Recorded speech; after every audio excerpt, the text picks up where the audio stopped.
Good afternoon. My name is Dr. Andrew Huang. I'm one of the vascular surgery residents from the University of Michigan. I want to thank all the folks here from Choray Hospital who have welcomed me to come present at this conference.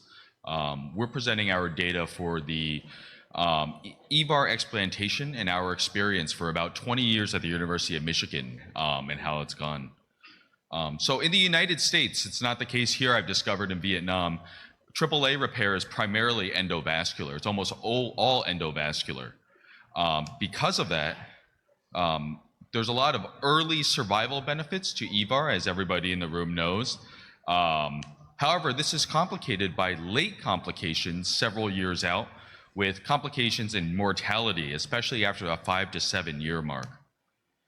This is particularly the case which makes EVAR explantation challenging because EVARs are designed not to be removed. There's suprarenal fixation and other features, hooks, and especially with salvage procedures, endo anchors, and other devices make it even more challenging to remove these devices when they actually need to be removed. So what we did, we took a look at our electronic medical record for 22 years, and we identified 142 EVAR explants performed at the University of Michigan. 100 of these explants were for endo leaks, and 42 of them were for an indication of infection. I wanted to give this diagram here. This is showing the volume of EVAR procedures in the United States, and you can see that it really plateaued in 2015 and has been pretty stable since then. Interestingly, if you look at the number of cases that we have had at the University of Michigan, you have noticed that it was a pretty low number until about 2015, and since then, it has gone up rapidly and been continuing to increase in that time.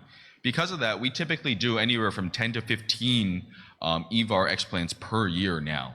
And you can see as more and more EVAR devices are placed, the need for EVAR explants has also increased, which I suspect will also be the case here in Vietnam and Asia. So looking at the explants that we did, 3/4 of these EVARs that were explanted were not performed at the University of Michigan. These EVAR devices were placed at hospitals besides ours. So because we are a tertiary care center, we receive all of the complications from all the nearby hospitals in the region. The endo leaks that primarily prompted these EVAR explants, half of them were type 1A, although 29.6% are for an indication of a type 2 endo leak. Infected EVARs typically had a shorter implant to explant time. Typically, when the explant occurred for infection, it was at 3.9 years compared to 6.8 years for endo leak. But you can see here, and it's important to point out that notice that all of these infections and all of these endo leaks didn't happen in the early period. Infection and growth can happen at any point during the procedure, during the time that this device is implanted inside of a patient. And it's not from procedural factors, such as an infected needle or infected wire that causes the EVAR to get infected, but it's factors later down the road, perhaps bacteremia or other factors for the patient that results in the device getting infected. We found that there was no safe time that infection can occur at any time for these devices, and that continued monitoring is important. And this may be obvious, but 60% of the endo leak patients, 59%, had endovascular salvage attempts, and there are more for salvage attempts for the endo leak than the infection. The infected patients who got EVARs that had salvage attempts were largely the baseline maintenance procedures for these EVARs as well. Although there were some cases where the salvage attempt for an endo leak, someone punctured bowel or punctured something else in the body, which resulted in the EVAR becoming infected. Looking at the patient populations, there actually was no difference in age and a lot of these comorbidities between the endo leak and the infected patient cohorts, which I thought is important to point out because we have very different outcomes between the two groups. Looking at the devices that were explanted, they largely lined up with what are the most common devices that we implant in the United States. The market share of gore is very high in our region, It is our institution's preferred device, that and Medtronic. But you can see that the highest explanted percentage was for the Gore excluder, and that was a 34.5%. Cook Zenith followed that at 21.8%, and the Medtronic Endurant was for the other 12%. There are a number of other devices that you all may recognize on here, although some names and other things may have changed as they have, these companies have been acquired. I wanted to point out this paper that we published at the University of Michigan a few years back, but I think being able to identify what devices are on CT and devise the unique features for them is important. And this paper we have has a bunch of images to help trainees recognize EVAR devices on radiography, especially CT, which we all think is helpful here. Looking at who performs the EVAR explantation, we did have one surgeon who performed way more cases than anybody else. He performed the majority of the cases. However, you can see that the remainder of the cases were pretty evenly distributed across all the other surgeons that we had. And note that only 10 of 142 cases involved more than one attending surgeon. The majority of these cases were performed by one attending surgeon and a senior level resident. And on average, the average surgeon performed 9.6 EVAR explants at the University of Michigan during this period. So looking at the surgeries themselves, the infected EVAR explants, as you might imagine, took longer. They on average were 9.9 hours in the OR for an EVAR explant, which you can probably all experience the pain of from that number there from the infected cases. However, the endoleak explants also were not short. The average explant time for an endoleak was also 7.6 hours. Infected EVAR explants were much more likely to be urgent or emergent, and that's defined within at least 1 hour for emergent and 6 hours for urgent, and that's 42% of them for infected EVARs, while the endoleak, for the most part, were much more likely to be elective cases, except in the cases of rupture. When removing the EVARs, the goal is infection to remove everything that's in there in order to remove the infection. So you can see that 92.9% of our cases were total removals of the EVAR device, versus endoleak, only 1/3 of our cases actually removed the entire device. We typically try to leave the suprarenal fixation and we'll cut it out and we'll leave it in place without removal for these patients, if possible. But in infection, you try to get the whole thing, which again, like we discussed earlier, can be challenging. Also, in the setting of infection, I'm not sure how often Cell Saver is used here in Asia, but at least in the United States, we try to use Cell Saver for all of our cases. However, in infection, Cell Saver cannot be used, and because of that, there was not only a higher estimated blood loss of 6.8 liters versus 4.6 liters, but also the average transfusion was 11 units of blood for the infected cohort versus 3.7 units of blood in the endoleak cohort. Looking at our locations for clamp sites, we can see that overall, most patients started higher up in the supraceliac area, but there was no difference. There was a small statistical significance between the patients, between the endoleak and infected patients, likely because you needed to clamp higher up to try to get the entire graft. And then there was but otherwise it was similar for suprarenal clamping, and sometimes for 27 of the cases, we clamp above 1 renal. The average suprarenal clamp time was 42.7 minutes, and that was about the same time for both the endoleak and the infected cohort. So not short. It was a pretty extended period of time that these patients were clamped suprarenally. That being said, 43% of these patients were able to be performed with an infrarenal clamp, and that's 61 of them. The reconstruction technique, I think there are a few things to point out that are interesting here. Our preferred conduit is Dacron with rifampin. Because of one of our surgeons, we typically do it even in cases of endoleak, just to prevent from any future infection. And the evidence behind that is somewhat flawed, but it is institutional practice generally nowadays to use Dacron with rifampin for almost all of our cases. That being said, you can see that even in infection, we use Dacron with rifampin for about half these cases, But in the first decade of our experience, we were much more likely to do extra anatomic, so that's the axillobifem procedure, debranching or ligation, as well as the neo-aortic system created with femoral vein. That's with the 7 cases there that we did with NACE. We found that it has not improved our outcomes doing the NACE, which has resulted in us doing, at least moving forward in the second decade, almost all of our reconstructions are again with the Dacron rifampin and not the femoral vein conduit. The cultures, these were the bacteria cultivated from the intraoperative cultures from the infected in endografts.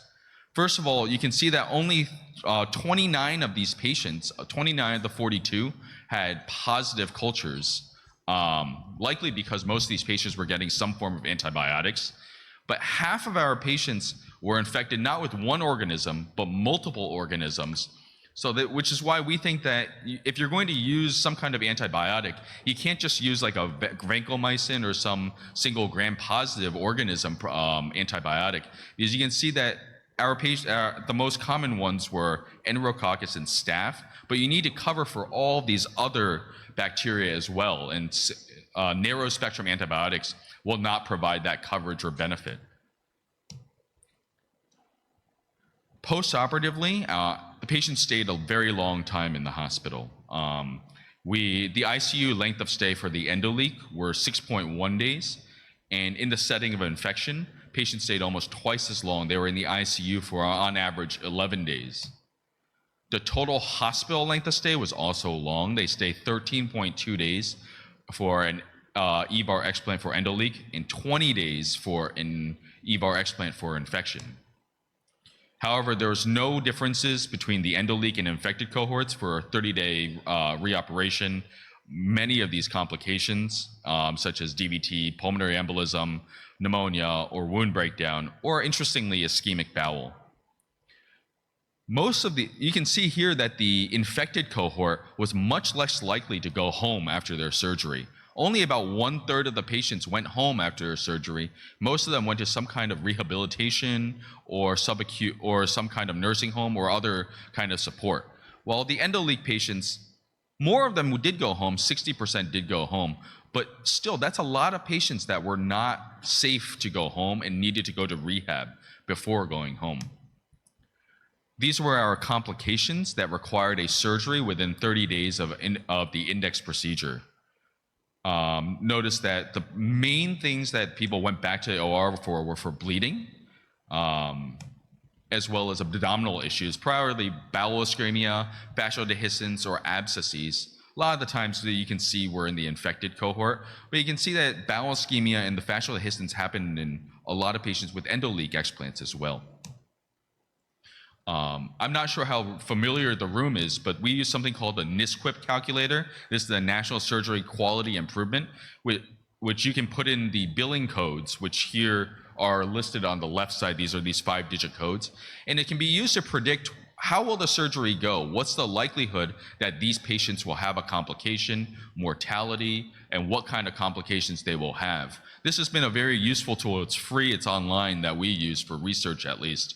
And for your individual patients, it'll provide individual risks for each of these things. And looking at our patients for serious complications, the estimate was that 38.3 of our patients would have a serious complication. Our outcomes were 37.3. It was pretty accurate. For mortality, 14.4 was a predicted death of the overall cohort, and we were 12.7, so pretty close as well. Importantly, if you look at endoleak, we actually had fewer serious complications than the prediction and a lower mortality rate, 8%, which is still not low, but it's still lower than the prediction. And then here are the unhappy numbers. If you look at our infected cohort, almost half of them had a serious complication, again, above the predicted amount, and we had a 30-day mortality rate of 23.6% in our infected cohort. That being said, we had 11 aortoenteric fistulas, which typically in the literature has a mortality of 50 to 60% in our group, which we think has elevated our mortality overall in this study. This was the Kaplan-Meier curve comparing the mortality rates for both endoleak and infection. you can see that there's not only an increased mortality rate for the infected cohort early, but long term, these patients did not survive as well as the endoleak cohort, which really may, they may not have a different rate of different complications or different comorbidities. However, the patient frailty, which leads to them getting infected, a higher risk of getting infected, may represent an overall frailty and likelihood of getting sick long term. So we published this study about a year ago. I approached several of our attendings to talk about what have you changed in your practice since we've done these explants. One of our faculty, Dr. Nick Osborne here, one of the practice-changing things that we've been doing now for endoleak, especially for 1A, we are much more likely to push for new endovascular salvage techniques. The two main ones that we are pushing to try to avoid explanting because of the dismal, sad outcome numbers here, are we're doing much more of the TAMBI, these branch devices, to try to salvage for the type 1A endoleaks, as well as we're doing laser fenestration for the other branches to try to extend up to try to resolve type 1A endoleak. We've gotten much more aggressive as a center over the past year and a half doing so. Dr. Eliason was another faculty member I spoke with last week. What he has done is he's changed how he counsels patients as well as these results. For patients who are getting an EVAR explant for endoleak, he does counsel them about the same as he used to. But he says that for infected endograft explants, because of the high mortality rate, the 23% that we just saw here, he's been talking to patients more as if they had a rupture. Because of the high rate of mortality, high risks involved in the procedure, he spends much more time talking to patients to make sure that they do understand that there's a 1 in 4 chance that they will die from this surgery within 30 days. So in conclusion, as more EVAR devices are placed, in the United States, a lot of them, but around the world, especially here from all these presentations, more and more EVAR devices are being placed. Probably in 5 to 10 years, you guys will be doing a lot of EVAR explants because of this. And these are challenging cases, but especially they have terrible outcomes, especially in the situation of infection. We did not evaluate whether or not EVAR devices were placed off instructions for use, so placing in conical necks or other devices or short necks or places where you really shouldn't be putting EVARs. But people have shown that 3/4 of EVARs are placed in those situations. But in those situations, they're much more likely to need something like an explant, which again has a much higher mortality, 8 to 23%, versus a open AAA repair, which is anywhere from 3 to 5% standard in the United States. So if maybe it's best to do open first for many of these patients instead of pursuing an EVAR in patients who do not have good anatomy. So it's very important to still cultivate those open aortic repair skills, which, truth be told, I think in the United States, we do not do that as good of a job on. And seeing at least what's being done in Cho Rei Hospital, there is a lot of good open skill here in Vietnam that even as you do more EVAR cases, cultivating and preserving that open experience is very important. And lastly, infected endografts have terrible outcomes, and it's important to make sure your patients understand that. Thank you, everyone. Thank you.